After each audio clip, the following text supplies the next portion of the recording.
ధర్మశాస్త్రం నుండి విడుదల.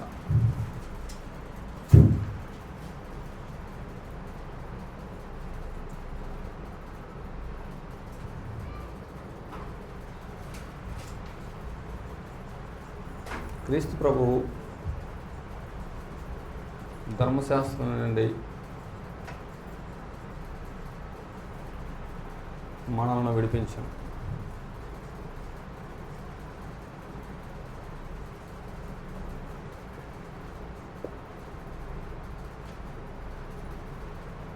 ఆ సంగతి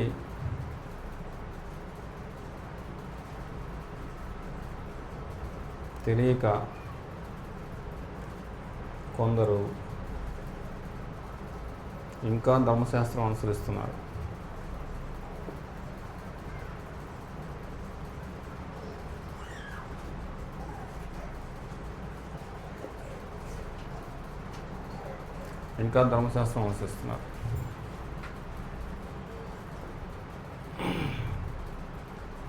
ధర్మశాస్త్రం అన్నా, పాత నిబంధన అన్నా, మోషే ధర్మశాస్త్రం అన్నా, దేవుని ధర్మశాస్త్రం అన్నా అన్నీ ఒకటే అన్నమాట.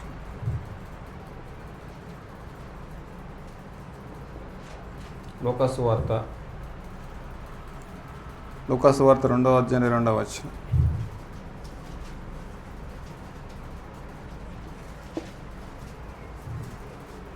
లూకాసు వార్త 2వ అధ్యాయం 22. మోషే ధర్మశాస్త్రం చొప్పున వారు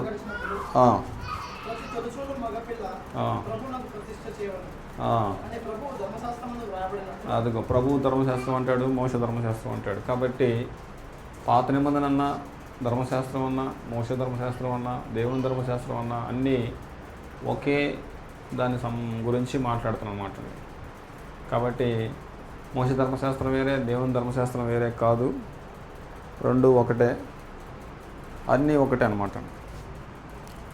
రెండోదిగా ధర్మశాస్త్రం ఎవరికి ఎందుకు ఇచ్చినని చూస్తే,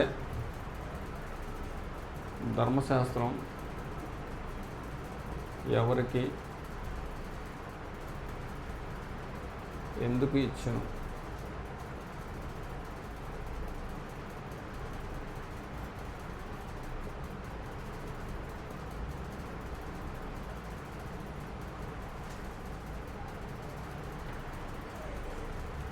ధర్మశాస్త్రం ఎవరికి ఎందుకు ఇచ్చానని చూస్తే,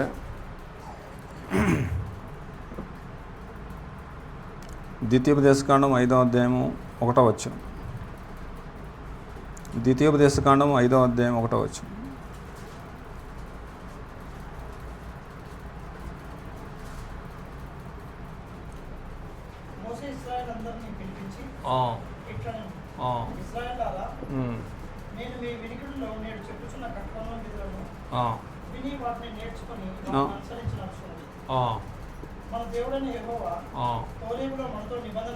మన దేవుడని హోరేబులో మనతో నిబంధన చేసాను, అన్నాడండి. తర్వాత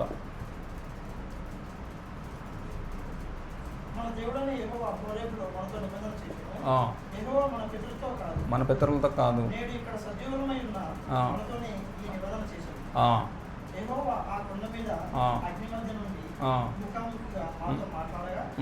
మీరు ఆజ్ఞకి భయపడి ఆ కొండ ఎక్కలేదు కనుక యెహోవా మాట మాకు తెలియజేయుటకు నేను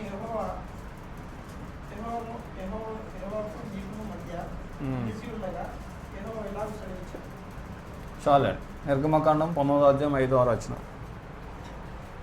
నిర్గమకాండం 19వ అధ్యాయం 5వ వచనం చదవనా చిన్న రత్నబాబునా?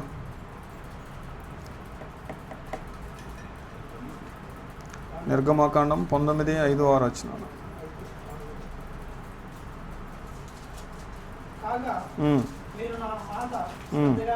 మీరు నా మాట శ్రద్ధగా విని నా నిబంధన అనుసరించిన ఎడల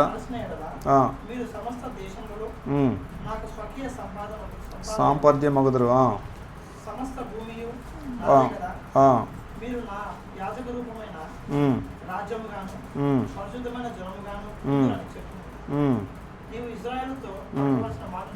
చాలండి. ఈ విధంగా ఈ విధంగా మోషే ధర్మశాస్త్రం ఎవరికి ఇచ్చాడంటే ఇశ్రాయేల్ ప్రజలతో ఇచ్చాడనమాట. ఎవరికి ఇచ్చాడండి? ఇశ్రాయేల్ ప్రజలకు ఇచ్చాడు. ఎందుకు ఇచ్చాడంటే వారి అతిక్రమాలను బట్టి ఇచ్చాడండి.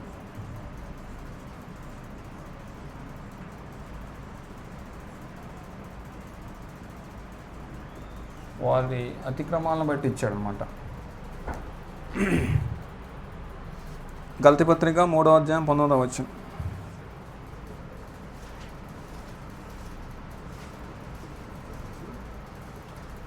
అతిక్రమాలు, వారి అతిక్రమాలను బట్టి ఇచ్చాడు ధర్మశాస్త్రాన్ని దేవుడు ఇశ్రాయేలు ప్రజలకు.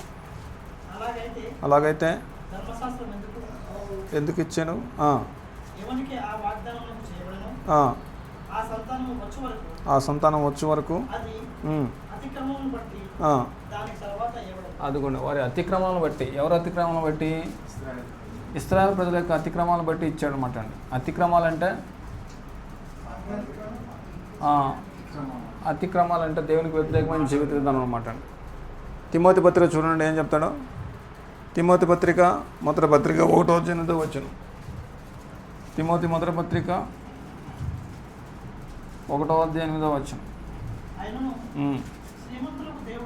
శ్రీమంతులకు దేవుడు, అందరూ చూడాలి, బైబిల్ అందరూ తీయడమ్మా. తిమోతి రాసిన మొదటి పత్రిక 1:8.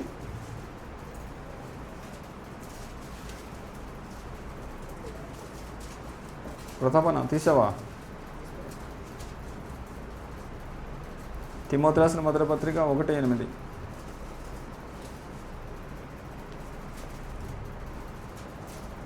చదువయా. శ్రీమంతుడైన దేవుడు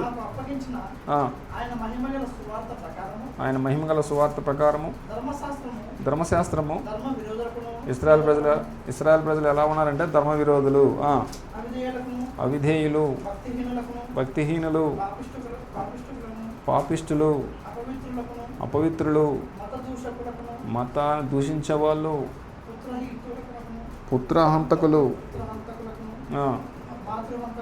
తల్లిని చంపేవాళ్ళు, మనుషులను నిర్దాక్షిణ్యంగా చంపేవాళ్ళు, వ్యభిచరించేవాళ్ళు, పురుషులతో సంబంధం పెట్టుకునే వాళ్ళు, దొంగతనం చేసేవాళ్ళు, అబద్ధికులు, అప్రమాణికులు, హితబోధకు ఉండిన ఎడల అదండి పరిస్థితి. కాబట్టి ధర్మశాస్త్రం ఎలాంటి వరకు ఇచ్చారంటే అతిక్రమాలు చేసే వారికి ఇచ్చారు. వీళ్ళందరూ ఎన్ని సంవత్సరాలు ఉన్నారు అక్కడ? రాణిస్తున్నా వీళ్ళు ఎక్కడున్నారు? వీళ్ళు ఐగుప్తులో 430 సంవత్సరాలు బానిసలుగా ఉన్నారు. 6 నెలలు సహవాసం చేస్తే వీళ్ళ బుద్ధులు వాళ్ళకి, వాళ్ళ బుద్ధులు వీళ్ళకి వస్తాయి అంటారు కదా. కానీ వీళ్ళు ఎన్ని సంవత్సరాలు ఉన్నారంట? కాబట్టి నరానికి ఇంకిపోయినాయి అనమాట అండి. అవన్నీ నరానికి జీర్ణించిపోయినాయి వాళ్ళ అలవాట్లన్నీ. కాబట్టి ఇలాంటి లక్షణాలు ఉన్నటువంటి వారిని, అతిక్రమాలతో చెడిపోయిన వారికి ఇవ్వబడింది ధర్మశాస్త్రం. అదండి పరిస్థితి. మొదటి పాయింట్ ఏంటంటే ధర్మశాస్త్రం ఎవరికి ఎందుకు ఇచ్చానో అన్నాడు అనమాట. ఎందుకు ఇచ్చాడంటే అండి, ఎవరికి ఇచ్చాడు? ఇశ్రాయేలు ప్రజలకి ఇచ్చాడు. ఎందుకు ఇచ్చాడు? వారు మంచోళ్ళ చెడ్డోళ్ళు అనమాట అండి. పూర్తిగా అతిక్రమం చేసేటోళ్ళు, పూర్తిగా తల్లి అది చంపేవాళ్ళు, దొంగతనం చేసేవాళ్ళు, వ్యభిచరించేవాళ్ళు, తండ్రిని చంపేటోళ్ళు, రకరకాలుగా మనుషు చోరులు, ఇదంతా చెడిపోయినటువంటి బ్యాచ్ అనమాట అండి. అలాంటి బ్యాచ్ని బాగు చేయడానికి, సెటరైట్ చేయడానికి దేవుడు ధర్మశాస్త్రం అనుగ్రహించాడు. రోమాపత్రిక 3వ అధ్యాయం 20వ వచనం.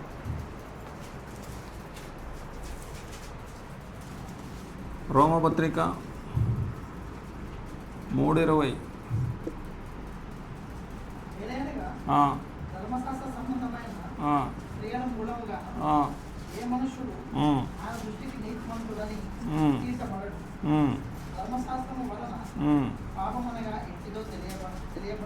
పాపం అంటే ఏంటో తెలియచేయుటకు ధర్మశాస్త్రం ఇచ్చాడు అంటాడు. అరే బాబు, మీరు చేసేదంతా పాపం పాపం పాపం అని చెప్పడానికి దేవుడు ధర్మశాస్త్రం ఇచ్చాడు. అలా చేసేది పాపమా పుణ్యమా అనే సంగతి అర్థం కావట్లేదు. అలాంటి పరిస్థితుల్లో పాపం అంటే ఏందో నీతి అంటే ఏందో, మంచి అంటే ఏందో, చెడు అంటే ఏందో తెలియజేయడానికి ధర్మశాస్త్రం ఇవ్వబడింది. గలతీ పత్రిక 3వ అధ్యాయము 19వ వచనం మళ్ళీ చదవయ్యా.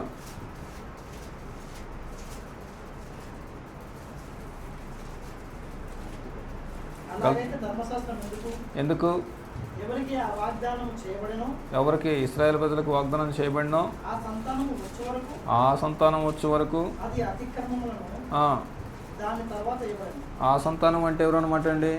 క్రీస్తు ప్రభు వచ్చేంత వరకు ధర్మశాస్త్రం ఇవ్వబడింది అనమాట అండి. ఆ సంతానం క్రీస్తు ప్రభు వచ్చేంత వరకు, క్రీస్తు లోకానికి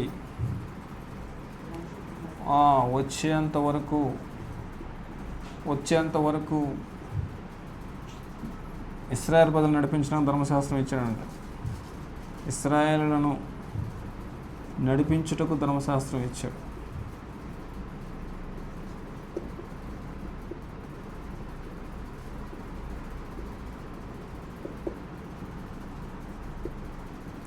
గలతీ పత్రిక 3:24 చూడయా.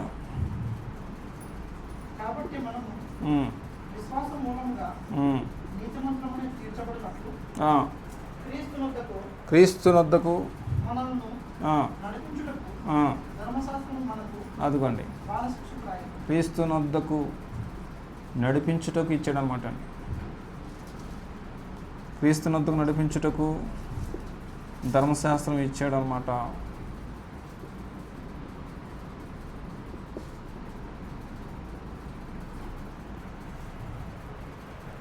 క్రీస్తునొద్దకు నడిపించడానికి ధర్మశాస్త్రం ఇచ్చాడు.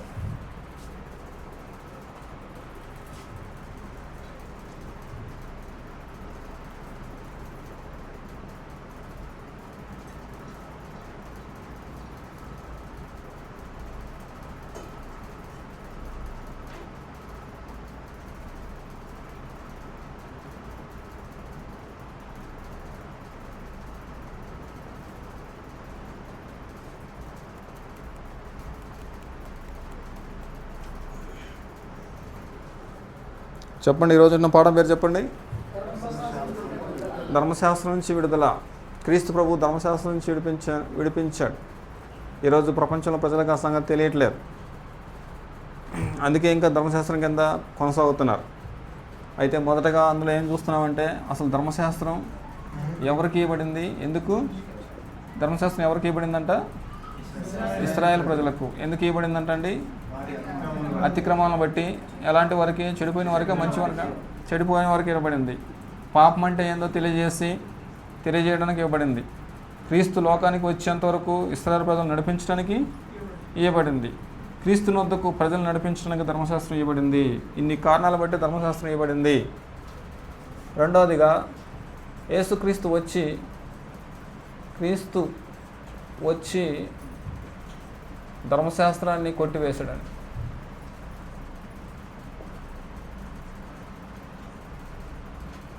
యేసుక్రీస్తు వచ్చి ధర్మశాస్త్రాన్ని ఏం చేశాడంటండి? యేసుక్రీస్తు వచ్చి ధర్మశాస్త్రాన్ని కొట్టివేశాడు.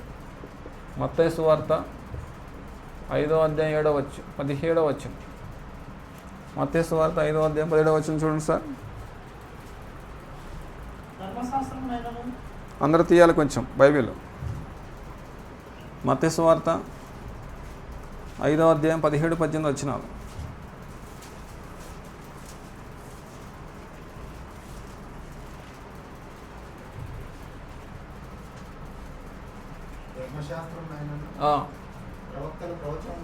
ప్రవచనాలైనను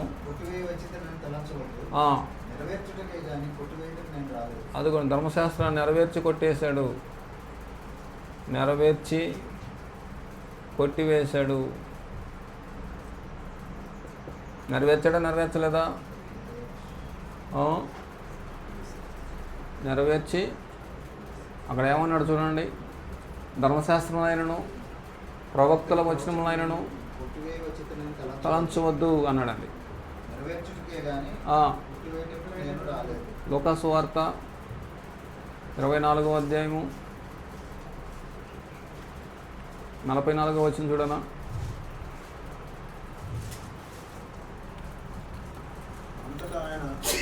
తీసారా అందరూ బైబిల్? కొంచెం తీయాలి అందరూ దయచేసి. ధర్మశాస్త్రము మోషే ధర్మశాస్త్రంలోను మోషే ధర్మశాస్త్రములోను ప్రవక్తల గ్రంథములోను ప్రవక్తల గ్రంథములోను కీర్తనలోను కీర్తనలోను నన్ను గూర్చి రాయబడినవి నన్ను గురించి వ్రాయబడినవన్నీ నెరవేరవలనని నేను నేను మీ యొద్ద ఉండినప్పుడు మీ వద్ద అంటే 5:17 చెప్పాను కదా, మీతో చెప్పిన మాటలు నెరవేరినవని నెరవేరినవని. వారితో చెప్పాను. అదిగో రమేశన అర్థమవుతుందా? నేను మత్తయి సువార్త 5:17 ఏం చెప్పాను? నెరవేర్చడం కానీ కొట్టివేయడానికి నెరవేర్చడానికి వచ్చా అన్నాను కదా. ఇప్పుడు లాస్ట్కి వచ్చాక ఏమంటున్నాడు? నెరవేరినాయి, నెరవేర్చాను కాబట్టి అదండి పరిస్థితి.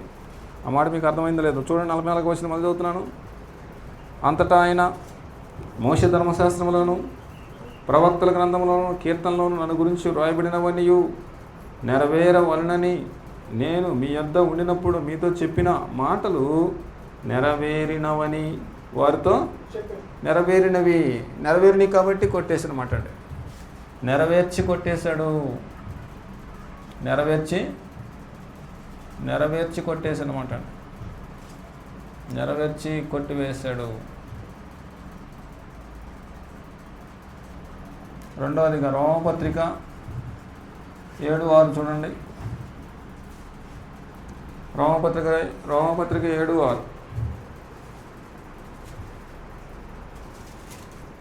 ఇప్పుడైతే దేని చేత నిర్బంధింపబడుతున్నో దాని విషయమై చనిపోయిన వారమై ధర్మశాస్త్రం నుండి విడుదల పొందితిమి. అదిగో నెరవేర్చారు కాబట్టి విడుదల పొందాం అన్నమాట. ధర్మశాస్త్రం నుంచి విడుదల పొందాం.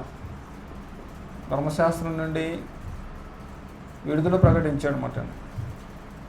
నెరవేర్చాడు కాబట్టి విడుదల ప్రకటించాడు. మూడవదిగా 2 కొరింథీ పత్రిక 3వ అధ్యాయం 14వ వచనం చదువనా? రమేష్ అన్న ఒకసారి చదువు. ఒకసారి 2 కొరింథీ పత్రిక 3:14. 2 కొరింథీ పత్రిక 3:14.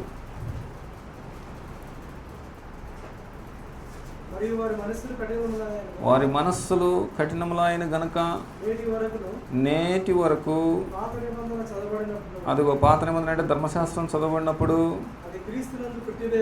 అది క్రీస్తునందు కొట్టివేయబడినని వారికి అర్థం కాక అదిగో ఇంతకీ ఉందా, కొట్టివేయబడిందా? కొంతమందికి ఇంకా అర్థం కావట్లేదంట. డినామినేషన్లకు ఇంకా అది ఆల్రెడీ కొట్టివేయబడింది అన్న సంగతి అర్థం కాక కొంతమందికి ఆ ముసుకే నిలిచి ఉంది అనడండి. ఆ ముసుకే నిలిచి ఉంది కాబట్టి ఏం చేస్తున్నారన్న ప్రతాపన్న ఇప్పటికీ బలులు అర్పిస్తున్నారు. కొంతమంది బలులు అర్పిస్తున్నారు, కొంతమంది ఉపవాసాలు చేస్తున్నారు, కొంతమంది పండుగలు చేస్తున్నారు, కొంతమంది స్టార్లు కొడుతున్నారు, కొంతమంది వాయిద్యాలు కొట్టుతున్నారు. ఇవన్నీ కూడా ధర్మశాస్త్రపు ఆచరణను బట్టి అనమాట అండి.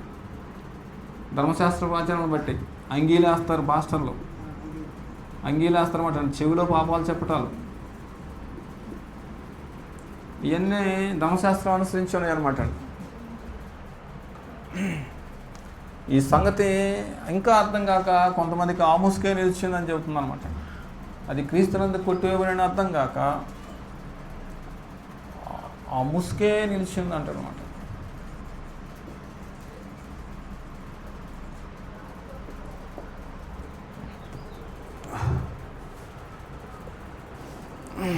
గలతీ పత్రిక 3వ అధ్యాయం 25వ వచనం.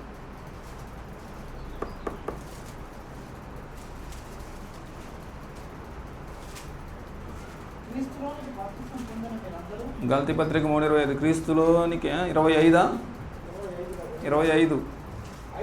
అయితే విశ్వాసం వెల్లడాయన కనుక బాలశిక్షకుడు అంటే అర్థమైంది. ధర్మశాస్త్రం కింద ఉండే అవకాశమే. యేసుక్రీస్తు వచ్చాడు కాబట్టి, పునరుద్ధానుడయ్యాడు కాబట్టి ఇంకా ధర్మశాస్త్రం కింద ఉండే అవకాశము లేదు. 3:25 విశ్వాసం వెల్లడాయన కనుక, గలతీ పత్రిక 3:25లో విశ్వాసం వెల్లడాయన కనుక క్రీస్తు క్రింద ఉండడం అనమాట అండి. విశ్వాసం వెల్లడి ఆయన గనుక బాలశిక్షకుడు అంటే ధర్మశాస్త్రం కింద ఉండవు అనమాట అండి. ధర్మశాస్త్రం క్రింద ఉండం. బాలశిక్షకుడు అంటే అర్థం ఏందనమాట అండి. ఇటు చూడండి ఒకసారి. మీకు పిల్లోడు పుట్టాడు అనుకోండి, పిల్లోడు 1 సంవత్సరం 2 సంవత్సరాలు వచ్చిన తర్వాత ఏ స్కూల్లో జాయిన్ చేస్తారు? జాయిన్ చేస్తారు కదా. అక్కడ ఆ స్కూల్లో జాయిన్ చేసి అక్కడ వాళ్ళకి అలవాటు అయిపోయిన తర్వాత మళ్ళీ అదే స్కూల్లో ఉంచుతారా? జీవితాంతం స్కూల్ మారుస్తారన్నమాట అండి. స్కూల్ మారుస్తాం అన్నమాట. కాబట్టి యేసుక్రీస్తు వచ్చేంత వరకు బాల శిక్షకుడుగా ధర్మశాస్త్రం ఇవ్వబడింది. అదనమాట అండి. ఇప్పుడు ప్రభుత్వం వాళ్ళు ఒక స్కూల్ ఏర్పాటు చేశారు. ఏం స్కూల్ దాన్ని ఏమంటారు? అంగన్వాడీ స్కూల్ అనమాట. అంగన్వాడీ స్కూల్ దేనికి అనమాట అండి? చిన్నపిల్లలను స్టడీ చేయడానికి అనమాట, బాల శిక్షణ నేర్పడానికి. అది పరిస్థితి. ఇంకా చిన్నప్పుడు ఒక స్కూల్లో జాయిన్ చేశాను నేను, ఇంకా ఆ స్కూల్లో ఉంటాడు మా పిల్లాడు జీవితాంతం అంటారండి. అక్కడ అయిపోయిన తర్వాత ఇంకొక స్కూల్, ఇంకా అది అయిపోయిన తర్వాత ఇంకొక స్కూల్ అనమాట అండి. కాబట్టి యేసుక్రీస్తుని వద్దకు నడిపించడానికి ధర్మశాస్త్రం ఇవ్వబడింది. ఆయన వచ్చాడు కాబట్టి, విశ్వాసం వెల్లడైంది కాబట్టి ఇంకా ధర్మశాస్త్రం కింద అవకాశమే లేదు. ఏబిసిడీలు వచ్చేసినాయి, లేకపోతే ఫస్ట్ క్లాస్ అయిపోయింది, 2వ క్లాస్ అయిపోయింది, స్కూలు చదువు అయిపోయింది, హై స్కూల్కి పోతాం, హై స్కూల్ చదువు అయిపోయింది, కాలేజీకి పోతాం, అలాగనమాట. ఒకటి అయిపోతే ఒకటి అనమాట. కాబట్టి యేసుక్రీస్తు వద్దకు నడిపించడానికి ధర్మశాస్త్రం ఇవ్వబడింది. ధర్మశాస్త్రం శాస్త్రంగా ఉండడానికి కాదు. అది కూడా ఇశ్రాయేలు ప్రజలకు ఇవ్వబడింది. ఇశ్రాయేలు ప్రజల కాలంలో యేసుక్రీస్తు వచ్చేసి పునరుద్ధరణ అయ్యాడు కాబట్టి, విశ్వాసం వెల్లడి అయింది కాబట్టి ధర్మశాస్త్రం నెరవేర్చి కొట్టేశాడు అనమాట. ఎఫెసీ పత్రిక 2వ అధ్యాయం 14వ వచనం చూడండి. ఎఫెసీ పత్రిక 2:14. ఆయన మన సమాధానమై ఉండి మీకును మాకును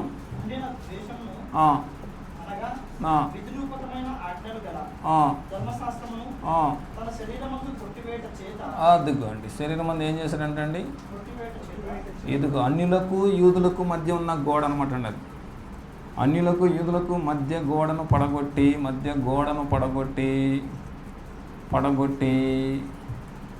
కొట్టేసాడు అన్నాడు. ఇప్పుడు చదువాయా? మీకును ఇక్కడ మాట్లాడేది ఎవరు అనమాట? రాజేష్ గారు ఇటు చూడండి. ఇక్కడ మాట్లాడేది ఎవరు?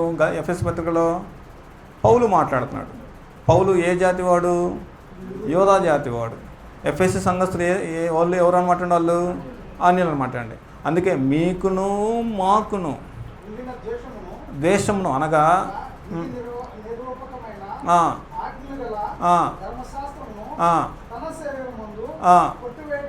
చేత మీకును మాకును మధ్య గోడ ఉంది. అదండి పరిస్థితి. మీకు మధ్య ఏముందంటండి?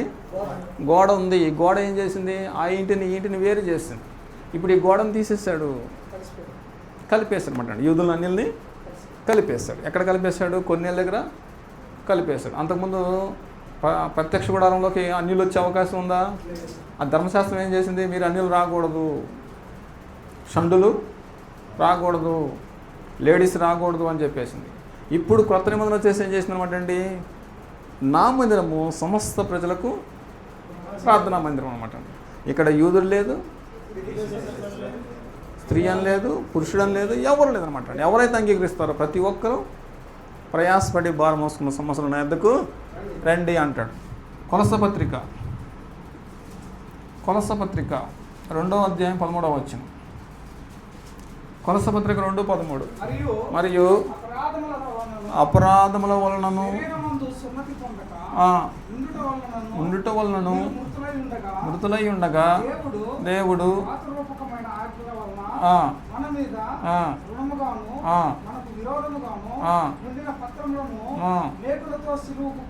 శిలువకు కొట్టి, పత్రం అంటే తుడిసివేసి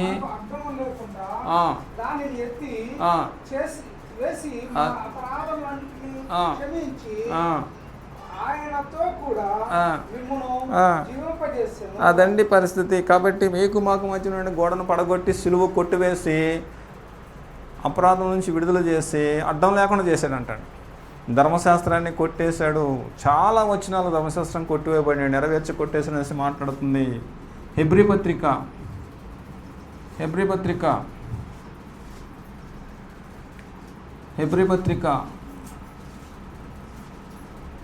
8వ అధ్యాయము 7వ వచనం, లేకపోతే 10వ అధ్యాయం 9వ వచనం చూడండి. హెబ్రీ పత్రిక 10:9 అండి. ఆయన నీ చిత్తం నెరవేర్చుటకు హెబ్రీ పత్రిక 10వ అధ్యాయం 9వ వచనం. ఇదిగో నేను వచ్చి ఉన్నానని చెప్పుచున్నాడు. ఇవన్నీ ధర్మశాస్త్రం చొప్పున అర్పింపబడుచున్నది. ఆ రెండవ దాన్ని స్థిరపరచుటకు మొదటి దాన్ని కొట్టివేశాడు. రెండవ దాన్ని స్థిరపరచడానికి రెండవది ఏంటిది అనమాట అండి? అది రెండవది క్రొత్త నిబంధన, మొదటిది పాత నిబంధన. కొట్టివేశాడు.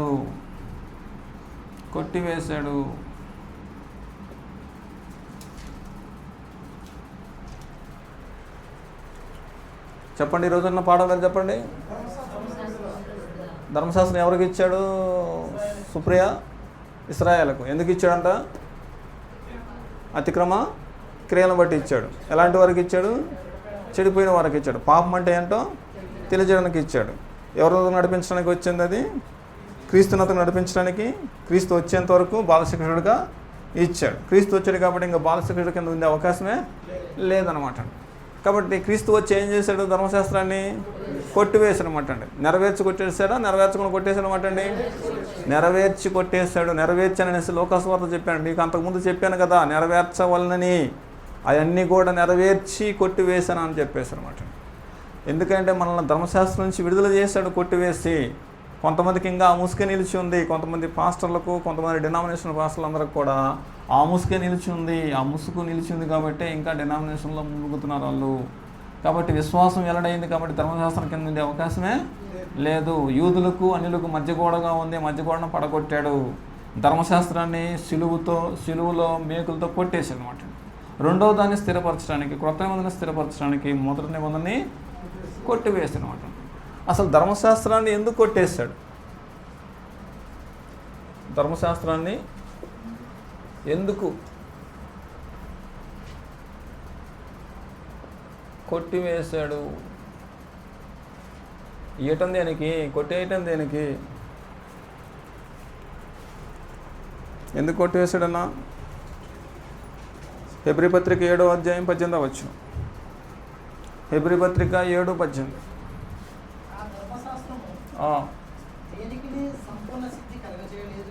దేనికి సంపూర్ణ సిద్ధి కలగజేయలేదంటండి. సంపూర్ణ సిద్ధి కలగజేయలేదు. అదండి, సంపూర్ణ సిద్ధి కలుగజేయలేదు కనుక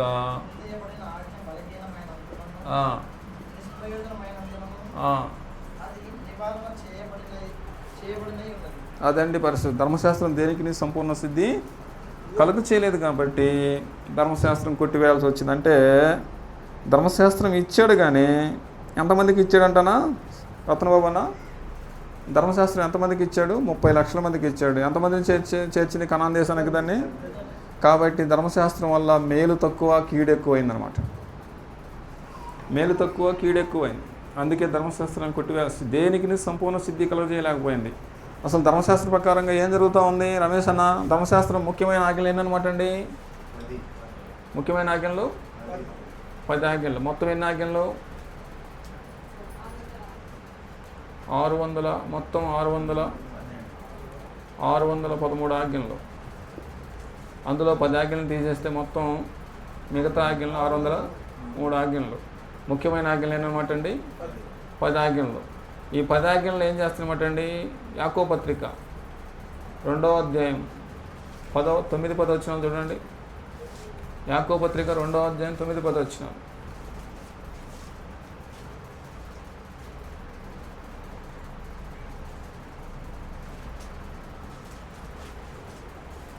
యాకోబు పత్రిక 2వ అధ్యాయం 9-10 వచనాలు చూడండి. మీరు పక్షపాతం గలవారైతే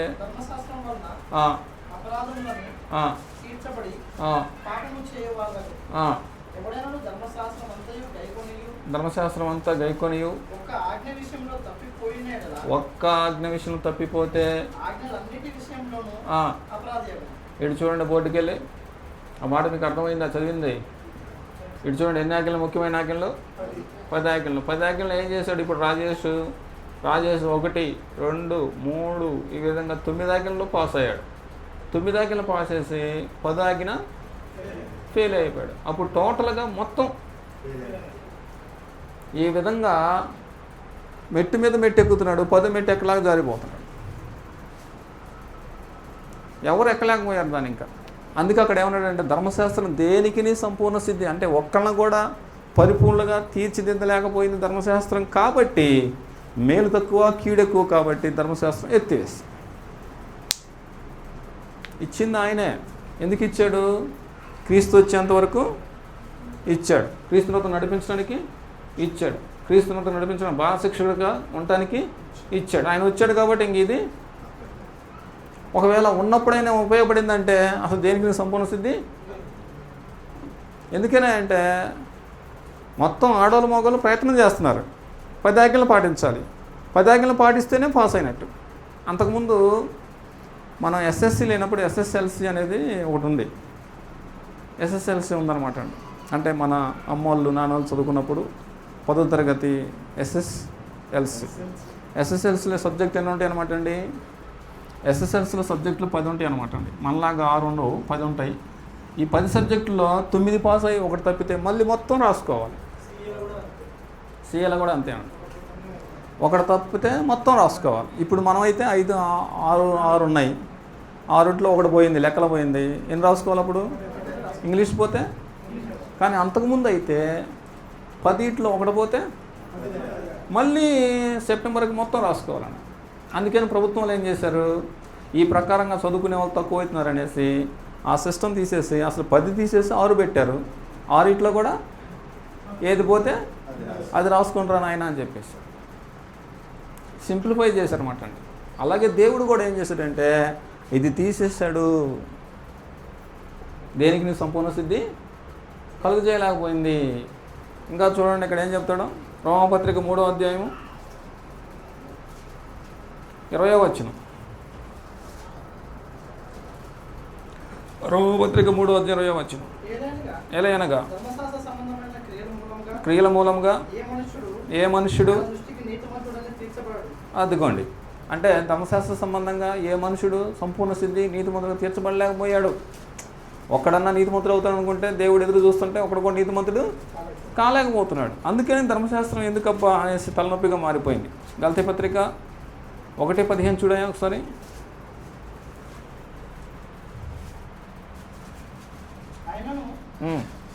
తల్లి గర్భమునందు పడిన మొదలుకొని నన్ను ప్రత్యక్షపరిచి తన కృపచేత నన్ను పిలిచిన దేవుడు నేను అన్యజనులలో తన కుమారుని ప్రకటించవలనని ఆయన నా యందు బలపరచ అనుగ్రహించినప్పుడు మనుష్య మాత్రములో నేను సంతృప్తి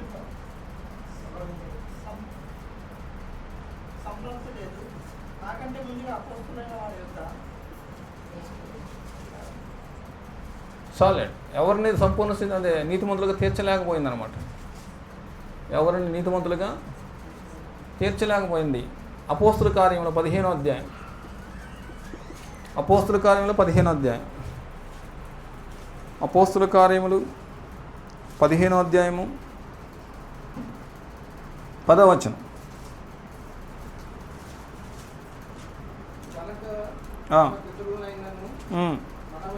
మనమైనను మోయలేని కాడిని అన్నాడండి. అంటే పితరులు కానీ మనం కానీ మోయలేని కాడి అంటే ఏందనమాట, ధర్మశాస్త్రాన్ని మోయలేని కాడిని శిష్యుల మీద పెట్టి అదండి పరిస్థితి. ఎందుకు ఈ మాట అన్నాడు ప్రతాపన? ఇటు చూడండి ఒకసారి, ఎవరితో మాట్లాడుతున్నాడు? ఇది అపోస్తుల కార్యంలో మాట్లాడుతున్నాడు. అపోస్తుల కార్యంలో ఎవరు మాట్లాడుతున్నారు? అక్కడ పేతురు మిగతా పెద్దలు మాట్లాడుతున్నారు. పెద్దలు ఏమైనా మాట్లాడుతున్నారు? యేసుక్రీస్తు వచ్చాడు, బోటికెళ్ళి చూస్తున్నారా? యేసుక్రీస్తు వచ్చాడు. యేసుక్రీస్తు వచ్చిన తర్వాత పరిశుద్ధాత్ముడు వచ్చాడు. పరిశుద్ధాత్మ వచ్చిన తర్వాత కొత్త నిబంధన వచ్చింది. కొత్త నిబంధన వచ్చిన తర్వాత 3000 మంది సంఘం స్టార్ట్ అయింది. 3000 మంది 5000 మంది అయ్యారు, 5000 మంది 10,000 మంది అయ్యారు. ఈ విధంగా సంఘం విస్తరిస్తూ ఉంది. కొన్ని రోజులకి సంఘంలో తప్పుడు బోధ వచ్చింది. సంఘంలో ఏమొచ్చిందంటండి? తప్పుడు బోధ ఏంటంటే మీరు బాప్తిసం పొందితే పొందారు, కానీ 10 ఆజ్ఞలు కూడా ఖచ్చితంగా పాటించాల్సిందే అనే కొత్త బోధ ఒకటి తీసుకొచ్చి పెట్టారు. మరలా మీరు క్రొత్త నిబంధన అనుసరించి బాప్తిసం పొందాలి, మళ్ళీ 10 ఆజ్ఞలు కూడా పాటించాలి. ఈ 2 చేస్తేనే మీకు రక్షణ ఉంటుంది అనేసి తప్పుడు బోధ ఒకటి వచ్చింది.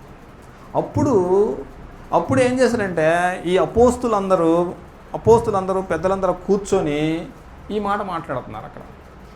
చదవండి అప్పుడు ఆ మాట చదవండి, 9-10 వచనాలు. 9వ వచనం, 15వ అధ్యాయం 9వ వచనం చూడండి. పవిత్రపరిచి మనకును వారికిని గనుక మన పితరులైనను మనమైనను మోయలేని కాడిని, అదండి పరిస్థితి. అది మోయలాకనే కదా మధ్యలో జారిపోయింది. వాళ్ళు 30 లక్షల మంది ఎత్తుకొని మోసి మోయలాక పోయారు. ఎంతమంది మోసారు? లాస్ట్కి 2 మోసారు. మోయలేని కాడిని తీసుకొచ్చి మళ్ళీ పెడతావు ఏం వాళ్ళ మీద నువ్వు అంటాడు ఇక్కడ శిష్యుడు. అదే ఈ మోయలేని కాడి తీసి పక్కన పెట్టి మోయగలిగిన కాడి పెట్టాడు కొత్త నిబంధన. తేలికైన కాడి. ఇది కూడా మోయలేవా, నేను బాగు చేసేవాళ్ళు అనమాట. అది మోయలేని కాడి అనమాట. ధర్మశాస్త్రం మోయలేని కాడి. రమేష్ అన్న అవునా కదా? మోయలేని కాడి. అక్కడ చూడండి ఏమన్నాడు హెబ్రీ పత్రిక 8:7లో. హెబ్రీ పత్రిక 8వ అధ్యాయం 7వ వచనం.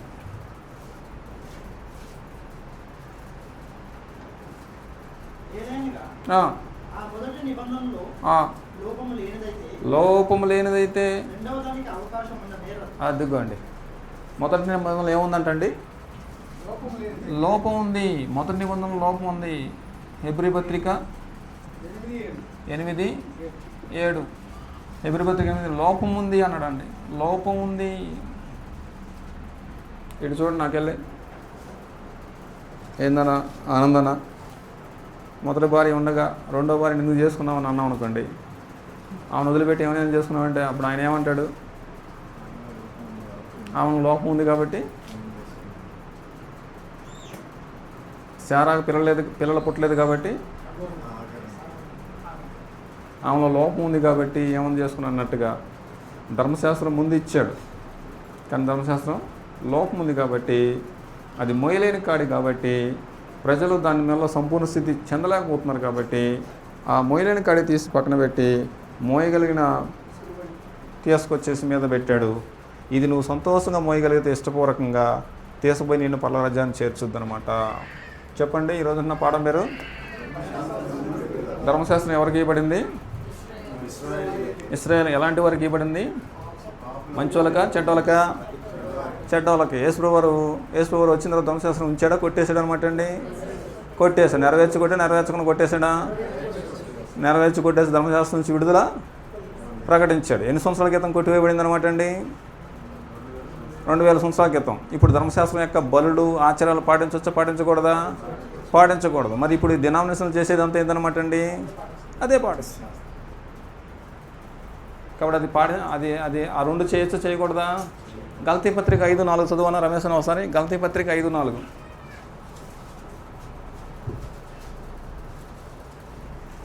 గలతీ పత్రిక 5:4.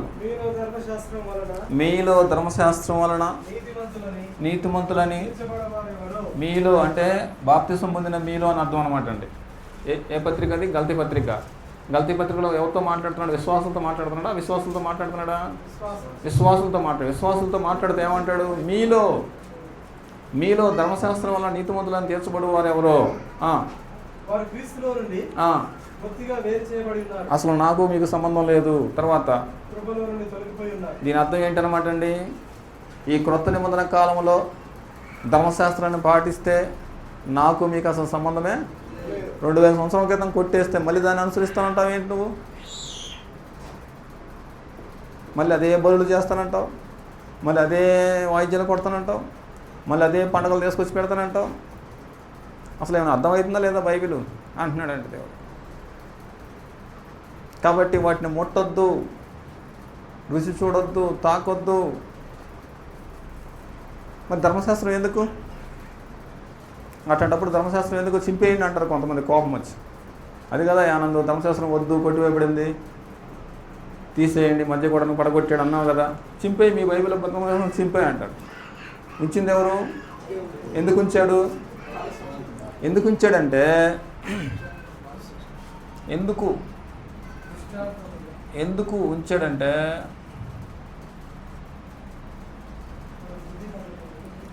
కొరింథీ మొదటి పత్రిక 10వ అధ్యాయం 11వ వచనం. కొరింథీ మొదటి పత్రిక 10వ అధ్యాయము 11వ వచనం.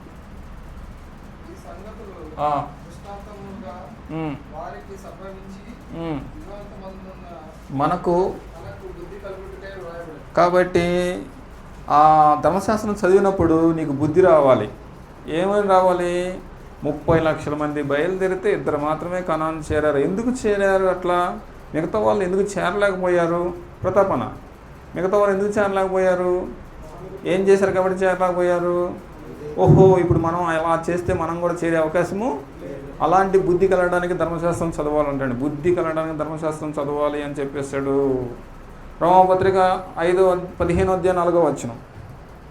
రోమాపత్రిక 15:4. బుద్ధి కలగడానికి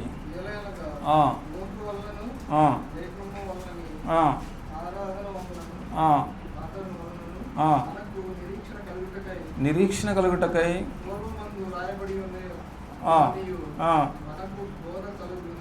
బోధ కలుగు నిమిత్తము. అదండి పరిస్థితి. బోధ కలుగు నిమిత్తం, నిరీక్షణ బోధ కలుగు నిమిత్తము రాయబడి అంటాడు. కాబట్టి మనకు ఇప్పుడు చూడండి, నాకెళ్ళి దేవుడు దావీదుని శిక్షించాడా వదిలేశాడా? ఎందుకు శిక్షించాడు? ఏం పాపం చేశాడు? కాబట్టి అలాంటి పాపం చేసినందుకు దేవుడు దావీదుని నేను చేస్తే అందుకు చదవాలి. అదండి పరిస్థితి. బుద్ధి కలగడానికి, బోధ కలగడానికి ధర్మశాస్త్రం ఈరోజు చదవాలి. ఆచరించడానికి కాదు, వాళ్ళు చేసినట్లుగా 10 ఆజ్ఞలు పాటించడానికి కాదు, వాళ్ళు చేసినట్లుగా సున్నతి చేయడానికి కాదనమాట. ఈరోజు ధర్మశాస్త్రం పాటించాలి అనుకున్నాం అనుకోండి, ధర్మశాస్త్రం పాటిస్తే శనివారం పూట ప్రార్థన ఖచ్చితంగా పెట్టాలి, ఆదివారం పెట్టకూడదు, 50 బలులు అర్పించాలి, సంవత్సరంలోపు బలులు గొర్రెపిల్లని తీసుకొచ్చి అర్పించాలి, తర్వాత శుంఠి చేసుకోవాలి, తర్వాత యెరూషలేము గుమ్మాలు ఓపెను చేయకూడదు, ప్రత్యక్ష గుడారంలోనే ఉండాలి, 50 కేజీలు బరువు మోయకూడదు, ఇంట్లో పొయ్యి వెలిగించకూడదు, జీవనోపాధి సంబంధమైన ఏ పని చేయకూడదు, ప్రతి సంవత్సరం నువ్వు అన్నట్టు యెరూషలేముకి వెళ్ళాలి, ప్రత్యక్ష గుడారంలోనే శనివారం ఆరాధన చేయాలి. ఈ సిస్టమ్ అంతా ఉంది. మరి ఇవన్నీ పాటిస్తారా? పాటించరు. కానీ మన డినామినేషన్ ఏం చేస్తారు? అది కొద్దిగా అనుకూలంగా ఉన్నాయి, అది కొద్దిగా ఇది కొద్దిగా తీసుకొచ్చి 2 ఏకం చేస్తారు. 2 ఏకం చేస్తే దేవుడు ఏమన్నాడు? మీకు మాకు సంబంధమే లేదన్నాడు. ఇప్పుడు మీలో ధర్మశాస్త్రం మూలంగా ఎవడైతే నీతిమంతులుగా తీర్చబడాలని ఉద్దేశిస్తున్నారో వారు కృపల నుండి తొలగిపోయి ఉన్నారు, క్రీస్తుల నుండి వేరు అసలు నాకు మీకు సంబంధమే లేదంటున్నాడు. కాబట్టి ధర్మశాస్త్రం పాటించవచ్చా పాటించకూడదా? సీనన్న, సునీల్ మామ, పాటించకూడదా? పాటించు. ఒకవేళ పాటిస్తే కృపలో నుండి తొలగిపోయావు. యేసుక్రీస్తు కృప నీకు పని చేయదు, యేసుక్రీస్తు రక్తం నీకు పని చేయదు. అపోస్తల కార్యం 7:1.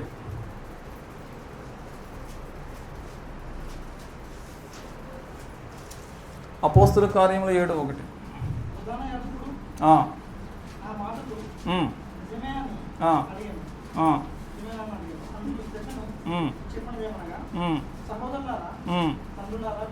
తండ్రులారా వినండి, మన పితరుడైన అబ్రహాము ఆరాంలో కాపురం ఉండగా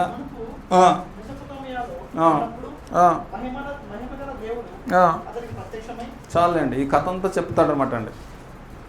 ఆ రోజు స్తెఫను కోసం అడ్డం తిరుగుతారు. అసలు ఏం జరిగిందంటే, స్తెఫను ఎందుకు చంపాలనుకుంటారు వీళ్ళు? యేసుక్రీస్తు గురించి ప్రకటిస్తుంటే చంపాలనుకుంటారు. అసలు యేసుక్రీస్తు గురించి ప్రకటిస్తే మీకేంటి నొప్పి? అసలు యేసుక్రీస్తు ఎవరో తెలుసా అనేసి చరిత్ర మొత్తం. ఆ రోజు మన పితరుడైన అబ్రహాము ఒకప్పుడు విగ్రహారాధికుడు అన్నాడు. ఆయన యేసుక్రీస్తు ఆయన యెహోవా దేవుని నమ్ముకున్నాడు. ఆయన విశ్వాసం ద్వారా నీతిమంతుడిగా ఎంచబడ్డాడు. ఆయనకు దేవుడు ఒక విశ్వాసాన్ని బట్టి కుమారుని ఇచ్చాడు. ఆయన సంతానమే యాకోబు సంతానమే ఇశ్రాయేల్ సంతానమే యోధా జనాంగం నుంచి నక్షత్రం పుట్టుదని చెప్పాడు. ఆ నక్షత్రం ఎవరో కాదు, ప్రభు అయిన యేసుక్రీస్తు వారు. మీకు వాగ్దానం చేయబడిన మెస్సియే ఈయన అని చెప్పడానికి ధర్మశాస్త్రం ఇవ్వబడింది. కాబట్టి ధర్మశాస్త్రం ఎందుకు ఇవ్వబడిందంటే రమేష్ అన్న, గత చరిత్ర అంతా తెలియాలంటే నీకు ధర్మశాస్త్రము. కాబట్టి చరిత్ర తెలియాలంటే ధర్మశాస్త్రం చదవాలి, బుద్ధి కలగాలంటే ధర్మశాస్త్రం చదవాలి, నిరీక్షణ బోధ కలగాలంటే ధర్మశాస్త్రము చదవాలి. అందుకు ధర్మశాస్త్రం ఇప్పుడు కూడా మనము చదవాల్సిన పరిస్థితి మన మీద ఉందన్నమాట అండి. ఇండియన్ చరిత్ర తెలియాలంటే ఏం చేయాలన్నా రమేశన్న? చదవాలి కదా. అలాగనమాట అండి. రాజకీయ చరిత్ర చదవాలంటే రాజకీయ సంబంధించిన హిస్టరీ చదవాలి. అదంతా ఎందుకు చదవాలంటే చరిత్ర తెలుసుకుని చదవాలన్నమాట. మనకు అవసరం లేదు చదువుకునే పిల్లలకు అదంతా ఎందుకు. ఇండియన్ చరిత్ర తెలియాలంటే చదవాలి కదా. అలాగనమాట. అలాగే అసలు మొదటి నుంచి ఆదాం దగ్గర నుంచి ఏం జరిగిందో తెలియాలంటే ఏం చదవాలన్నమాట? చదవాలి. బుద్ధి కలగాలంటే ధర్మశాస్త్రం చదవాలి, బోధ కలగాలంటే ధర్మశాస్త్రము చదవాలి. రైట్, నేను ముగిస్తున్నాను. చెప్పండి, పాట పేరు చెప్పండి. ఎవరికి ఇవ్వబడింది? ఎందుకు ఇవ్వబడింది? క్రీస్తునతను నడిపించడానికి, అతిక్రమలను బట్టించి ఇవ్వబడింది. క్రీస్తునతను నడిపించడానికి యేసుక్రీస్తు వచ్చాడు. ఇంకా ధర్మశాస్త్రం కింద ఉండొచ్చా, ఉండకూడదా? వచ్చిన ఆయన దాన్ని నెరవేర్చి కొట్టివేశాడు. కొట్టివేసి విడుదల ప్రకటించాడు. బాబా ఇంకా అక్కడి నుంచి ఉండాల్సిన పని లేదురా, బయటికి రండి అనేసి విడుదల ప్రకటించి ఆశీర్వాదాలు ఇచ్చేసాడు. కాబట్టి యూదులకు అన్యులకు మధ్య గోడను పడగొట్టి ధర్మశాస్త్రం సిలువు కొట్టివేసేసి అడ్డం లేకుండా ఎత్తివేసి ఆశీర్వాదాలు కుమ్మరించాడు కొత్త నిబంధనలో. ఇప్పుడు ధర్మశాస్త్రం ఇచ్చేది నువ్వే నాయన, ఎందుకు కొట్టివేసావంటే ధర్మశాస్త్రం ఎవరికి సంపూర్ణ సిద్ధి కలుగు చేయలేదు, ఎవరు నీతిమంతులుగా తీర్చలేకపోయింది. కాబట్టి అది మోయలేని కాడిగా ఉంది. కాబట్టి అందులో లోపం ఉంది. కాబట్టి ఈ రోజుల్లో ఎవరు ధర్మశాస్త్రాన్ని పాటించాల్సిన పని లేదు. ఇప్పుడు ఏం చేయాలంటే నమ్మి బాప్తిసం పొందినవాడు ధర్మశాస్త్రం పాటించాలా, కొత్త నిబంధన పాటించాలన్నమాట అండి. అదండి పరిస్థితి. నేడు ధర్మశాస్త్రం పాటిస్తే క్రీస్తుకి వారికి సంబంధము లేదన్నమాట. క్రీస్తుకి వారికి సంబంధం లేదు. కాబట్టి ఇప్పుడు ధర్మశాస్త్రం చదవాలా వద్దమ్మా చెల్లి? ఎందుకు చదవాలంటండి? చరిత్ర తెలియాలంటే, తర్వాత బుద్ధి కలగాలంటే, బోధ కలగాలంటే, నిరీక్షణ కలగాలంటే ధర్మశాస్త్రము చదవాలన్నమాట. చెప్పండి, ఇంకేమైనా డౌట్ అంటే ఇందులో?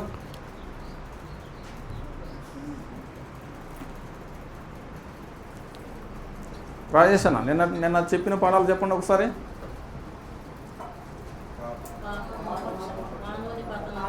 పాపము, మానవుని పతనం, లోకంలో 2 స్థితులు, మారు మనసు.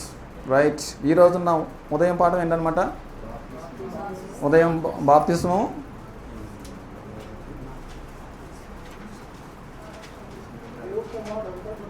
పాపక్షమాపణ ఫస్ట్, రెండోది బాప్తిస్మం.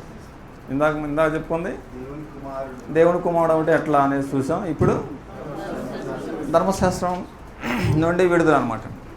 కాబట్టి దేవుడు మనుషులను పుట్టడంలోనే పాపులుగా పుట్టించాడు, పరిశుద్ధులుగా పుట్టించాడమ్మా? పరిశుద్ధులుగా పుట్టించాడు. పాపం ఎప్పుడు వచ్చిందనమాట? ఆదాముకి మనకు తేడా ఏంది? ఆదాము పాపం చేయడం వల్ల మంచి చెట్ల తెలివితేటలు వచ్చినాయి. మనకైతే మంచి చెట్ల తెలివితేటలు వచ్చిన తర్వాత పాపము చేసాం. పాపం చేయడం వల్ల దేవుని యొక్క కృపను, దేవుని యొక్క కుమారత్వాన్ని పోగొట్టుకున్నాం. మరి తిరిగి దాన్ని తీసుకొచ్చేసి ఎక్కడ పెట్టాడన్నమాట దేవుడు? పాపం చేయడం వల్ల దేవుని కుమారత్వం పోయింది, జీవం పోయింది. ఏదైనా తోటలో పోగొట్టుకున్న జీవాన్ని తీసుకొచ్చి ఎక్కడ పెట్టాడు దేవుడు? క్రీస్తు సంఘంలో ఏర్పాటు చేసి పెట్టాడు. కుమారత్వం తీసుకొచ్చి క్రీస్తు సంఘంలో పెట్టాడు. ఏదైనా తోటలో పోగొట్టుకున్న జీవం కానీ, లేకపోతే మనం పాపం చేసి పోగొట్టుకున్న కుమారత్వం కానీ తీసుకొచ్చి క్రీస్తు సంఘంలో పెట్టాడు. వాళ్ళైనా మనమైనా ఖచ్చితంగా ఇప్పుడు క్రీస్తు సంఘంలోకి వస్తేనే యూదుడైనా అన్యుడైనా రక్షించబడడానికి అవకాశం ఏర్పాటు చేసి పెట్టాడు అనమాట. కాబట్టి ఇప్పుడు నిన్ను ధర్మశాస్త్రం రక్షించలేదు, లేకపోతే మరి ఏది నేను రక్షించే అవకాశం లేదు. క్రీస్తు చేస్తున్నందున వారికి ఏ శిక్ష ఇది లేదనే మాట ఏర్పాటు చేసి పెట్టానమాట. చెప్పండి, ఇంకేమైనా డౌట్ ఉంటే ఇందులో? ప్రతాపన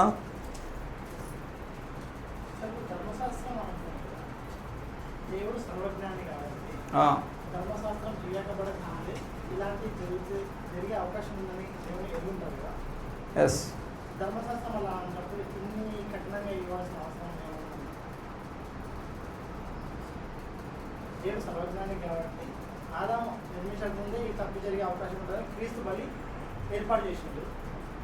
ధర్మశాస్త్రం ఇలాంటి విధానాల్లో ఇంతమంది ఇట్లా అవుతారని ధర్మశాస్త్రం అంత కఠినంగా ఇవ్వాల్సిన అవసరం సంపూర్ణ స్థితి కలగజేయరు అయినప్పటికీ ఎందుకు ఇచ్చారు? ఇంకా అయిపోయినాయా? నేను జేబులో దొంగతనం చేస్తున్నాను, జేబులు కొట్టేస్తున్నా. నువ్వేమో బ్యాంకులు కొట్టేస్తావు. ప్రభుత్వం ఎవరికి ఎక్కువ శిక్ష చేస్తుంది? నేను చేసిన దొంగతనమే, నువ్వు కూడా చేసింది దొంగతనమే. ప్రభుత్వం ఎవరికి ఎక్కువ శిక్ష ఇస్తుంది? నువ్వు అడిగావనుకోండి, వాడు దొంగతనం చేశాను, నేను దొంగతనం చేశాను సార్, నన్నేమో కట్టేసి మోకాలే పోతున్నారు, అతనేమో ఊరక జైలు వేసి కూర్చోబెట్టారు, ఏంది తేడా అనేసి అడిగాం. ఏం చెప్తారు వాళ్ళు? నీ రాబరీ ఎక్కువ అబ్బా, నీ దొంగతనాలు కఠినమైంది, భయంకరమైంది, ప్రభుత్వానికే నువ్వు కూనీ చేస్తున్నావు, వాడేమో మనుషుల్ని జేబులు నొక్కేస్తుంది, చిన్న చిన్న దొంగతనం అంటాడనమాట. కాబట్టి ధర్మశాస్త్రం ఇవ్వబడిన ప్రజలు సామాన్యులు కాదు. 420 సంవత్సరాలు ఐగుప్తు దేశంలో భయంకరమైన పాపాలకు అలవాటు పడిన వాళ్ళు. మీకు ఒక సంగతి చెప్పమంటారా? వాళ్ళు ఎర్ర సముద్రం ఎదురైతే దేవుడి యొక్క అద్భుతాలు చూసి ఎర్ర సముద్రం నుంచి బయటకు వచ్చిన మహానుభావులు వాళ్ళు. సుమారు 10 అద్భుతాలు, ఐగుప్తు దేశాన్నే కొల్లగొట్టిన అద్భుతాలు చూసినటువంటి మహానుభావులు వాళ్ళు. ఆకలి అయితే మన్నాను కురిపించాడు, దాహం అయితే బండ నుంచి నీరు రప్పించాడు. దేవుడు గొప్ప గొప్ప కార్యక్రమాలు చేశాడు. ఆకాశం నుంచి ఎండ తగలకుండా మేఘస్తంభం పెట్టాడు, రాత్రి అగ్నిస్తంభం పెట్టాడు. ప్రపంచంలో ఎవరికి లేనంత గొప్ప భాగ్యం వాళ్ళకి ఇచ్చినా కూడా ఇక్కడికి వచ్చారకల్లా ఎంతప్పటికీ ఐగుప్తునే జ్ఞాపకం చేసుకుంటున్నారు వాళ్ళు. ఐగుప్తుని జ్ఞాపకం చేసుకున్నారంటే వాళ్ళ నరనరాలు ఏం జీర్ణించుకుపోయిందనమాట అండి? ఆచారాలు, వాళ్ళ యొక్క పద్ధతులు, వాళ్ళ యొక్క మూఢత్వం, పాపం భయంకరంగా ఇంకిపోయింది. అది నరనరాలు ఇంకిపోయిన దాన్ని తీయాలంటే కఠినమైంది ఉండాల్సిందే. ఆయన సర్వజ్ఞాని బ్రదరు. ఆయనకు తెలుసు ఎవరికి ఎలాంటి దెబ్బలు కొట్టాలో, ఏ దొంగకి ఎలాంటి దెబ్బలు కొడితే అసలు నిజం బయటపడద్దు ఆయనకు బాగా తెలుసు. తెలీదా? నాకు తెలుసా? మనకు తెలియదండి, మనం మిడిమిడి జ్ఞానం కలవారు. కాబట్టి ఎవరికి ఎలాంటి శిక్ష వేయాలో ఆయనకు బాగా, అందుకే అది ఇచ్చారన్నమాట. కాబట్టి అందుకే చెప్తారు తిమోతి పత్రికలో ఏం చెప్పాడంటే, ఇందాక రాశాను ఎక్కడ నేను, తిమోతి పత్రిక 1:8 ధర్మశాస్త్రం ధర్మ విరోధులకు అనేసి లిస్టు మొత్తం ఇచ్చాడు. దాదాపు 15-16 లక్షణాలు ఉన్నాయి అందులో. భయంకరమైన కఠినమైన మూర్ఖులు అనమాట అండి. సామాన్యులు కాదు. అక్కడ అన్నాడు, సొంత తల్లిని చంపేవాళ్ళు, సొంత తండ్రిని చంపేవాళ్ళు, వర్షావాయిని లేకుండా ప్రవర్తించేవాళ్ళు, వ్యభిచరించేవాళ్ళు అనేసి భయంకరంగా చెప్పుకొస్తారు. అలాంటి వాళ్ళని ప్యూరిఫై చేస్తే 2 దొరికారు దేవునికి. అలాంటి వాళ్ళని పిండితేనంట ఎంతమంది దొరికారంట? 2 దొరికారన్నమాట. అది పరిస్థితి. వాళ్ళు ఎంత కఠినంగా ఉన్నారో చూడండి. కాబట్టి మూర్ఖుల్ని శిక్షించాలంటే, అది మూర్ఖుల్ని ఇది చేయాలంటే వాళ్ళ కఠినమైన శిక్ష ఉండాల్సిందే అన్నట్టుగా దేవుడు అది ఇచ్చారన్నమాట. అయినా సరే అది శాశ్వతంగా ఉండటానికి ఇవ్వబడింది కాదు, యేసుక్రీస్తు వచ్చేంతవరకే ఇవ్వబడింది అనమాట అండి. మీకు ఒక సంగతి చెప్తాను. ధర్మశాస్త్రం పొందుకోవడానికి మోషే ఎక్కడికి పోతాడనమాట? సీనాయి కొండ దగ్గర పోతాడు. ఫస్ట్ ఎన్నిసార్లు పోతాడు? సుమారుగా 2 సార్లు. ఫస్ట్ సారి పోయి వచ్చాడు కదా, మరి 2వ సారి ఎందుకు పోయాడు? పగలగొట్టాడంటే అర్థమైందనమాట అండి. ఇది శాశ్వతంగా ఉండేది కాదు, మధ్యలోనే ఆగిపోయేది అని అర్థం అనమాట. ధర్మశాస్త్రం శాశ్వతంగా ఉండేది కాదు, మధ్యలోనే పగిలిపోయిద్ది. తర్వాత ఒకడు వస్తాడు, ఆయన వచ్చినప్పుడు ఈ సమస్యలన్నీ తొలగిపోయి ఆశీర్వాదాలు వస్తాయి అంటాడు. అదండి పరిస్థితి. ఎఫెసీ పత్రిక 4:7.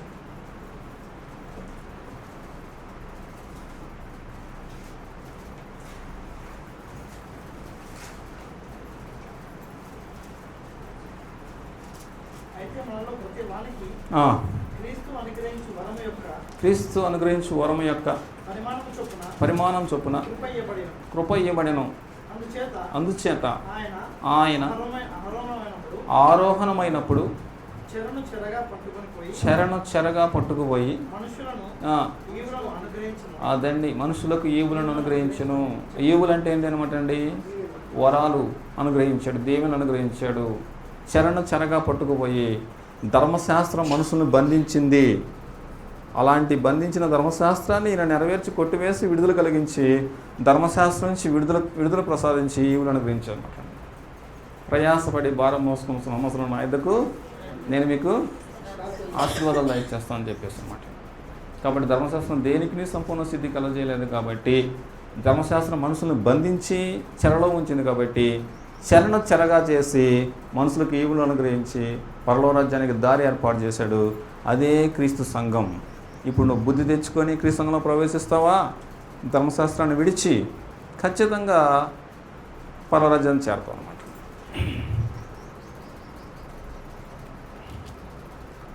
ఇంకేమైనా డౌట్ ఉందా ప్రతాపన? ఆనందన?